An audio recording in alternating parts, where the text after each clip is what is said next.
It's a small, dark highway. It was raining very hard. It was 8:22. It was dark at nighttime.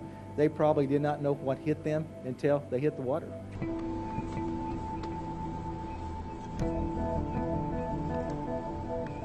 Whenever you have a car that's swept away by high waters like that, it doesn't just stay where it goes off the road. This one, it was about 300 or 400 yards downstream. So it took some time to actually find the car. It was almost completely covered initially by water. So we are now searching for a fifth individual that is missing.